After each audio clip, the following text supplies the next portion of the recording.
स्वागत आप सभी के एक नई वीडियो में। आज की वीडियो में हम लोग 10 फरवरी को एसएससी जीडी के एग्जाम में पूछे गए क्वेश्चंस का एनालिसिस करने वाले हैं। ये क्वेश्चन काफ़ी इंपॉर्टेंट है और वही क्वेश्चन है जो एग्जाम में पूछे गए हैं। इसमें आप देखेंगे पहला क्वेश्चन दिया था वित्तीय आपातकाल किस अनुच्छेद में है। तो वित्तीय आपातकाल जो आपका 360 अनुच्छेद में है, ठीक है। और वहीं अगर राष्ट्रीय आपात की बात किया जाए तो 352 अनुच्छेद में है।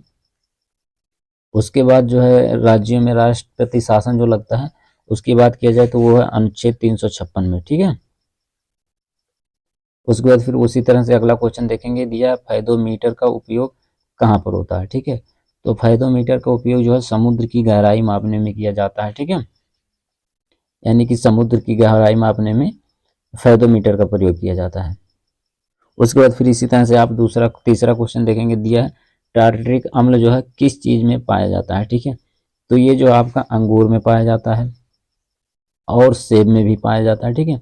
और जैसे आपके जो है आम होते हैं, ठीक है, आम में भी पाया जाता है। और इसी तरह से अगर फार्मिक अम्ल की बात किया जाए, ठीक है, तो फार्मिक अम्ल आपका जो है चींटी बिच्छू के डंक में फार्मिक अम्ल पाया जाता है, ठीक है। उसके बाद अगला क्वेश्चन देखिए, दिया संयुक्त राष्ट्र संघ की स्थापना कब हुआ था, ठीक है। तो इसकी स्थापना जो हुआ था 24 अक्टूबर, ठीक है, 1945 में, ठीक है। संयुक्त राष्ट्र की जो है स्थापना 24 अक्टूबर 1945 को हुआ था। उसके बाद फिर अगला क्वेश्चन था बुद्ध चरित्रम के लेखक का नाम क्या था, ठीक है। तो इनके लेखक जो थे अश्वघोष थे, ठीक है, अश्वघोष।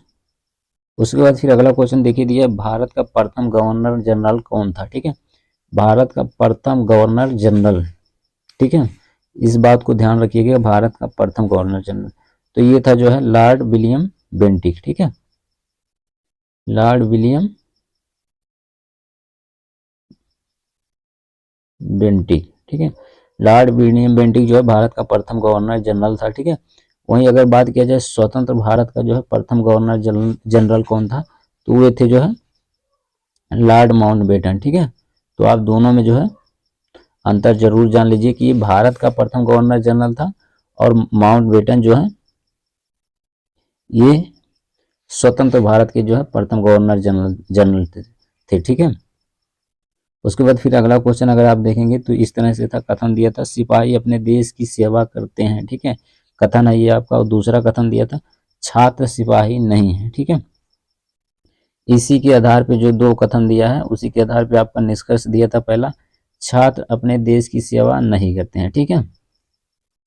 तो इसके बारे में कुछ इस तरह से कथन में कहा नहीं गया है, तो इसलिए ये कथन जो अनुसरण नहीं करेगा, क्योंकि पहले कथन में कहा सिपाही अपने देश की सेवा करते हैं, ठीक है, और छात्र जो है सिपाही नहीं है, ये बात बता रहा है। तो इसका मतलब ये नहीं हुआ कि छात्र अपने देश की सेवा नहीं करते हैं, ठीक है। तो इसके बारे में हमको बताया नहीं, इसलिए ये अनुसरण नहीं करेगा। उसके बाद दूसरा जो कह रहा है केवल छात्र अपने देश की सेवा करते हैं, ठीक है, तो ये भी जो है गलत है, यानी दोनों अनुसरण नहीं करते हैं, ठीक है। फिर अगला क्वेश्चन देखेंगे, इसमें दिया है 108 और 198 का मासा क्या होगा, ठीक है। तो इसका मासा जो आपका हो जाएगा 18। अब कैसे आएगा 18, इसको अगर आप निकालेंगे तो 108 का जो है 198 में जो आपको भाग देना होगा, ठीक है। 108 का 198 में भाग देंगे तो पहले बार जाएगा 108, ठीक है, 108 हो जाएगा तो यहाँ पे आप देखेंगे तो यहाँ 90 आपका हो जाएगा और इधर आपका 108 आ जाएगा, ठीक है। 90 का जो 108 में एक बार भाग जाएगा तो यहाँ पे आपका 90 हो जाएगा। उसके बाद जो है यहाँ शेष बचेगा 18 और ये 90 आपका इधर आ जाएगा, ठीक है। 90 इधर आ जाएगा तो 18 का भाग हम लोग 90 में देंगे तो हो जाएगा 18 बच्चे 90, ठीक है। यानी 90 जो 18 से डिवाइड हो जाएगा, तो इसलिए हमारा जो है मासा 18 होगा, ठीक है। मासा आपका कितना होगा 18। उसके बाद हमारे सामने अगला क्वेश्चन दिया है, यहाँ पे दिया 15% और 25% की दो क्रमिक छूटों के समतुल्य एकल छूट कितनी है, ठीक है।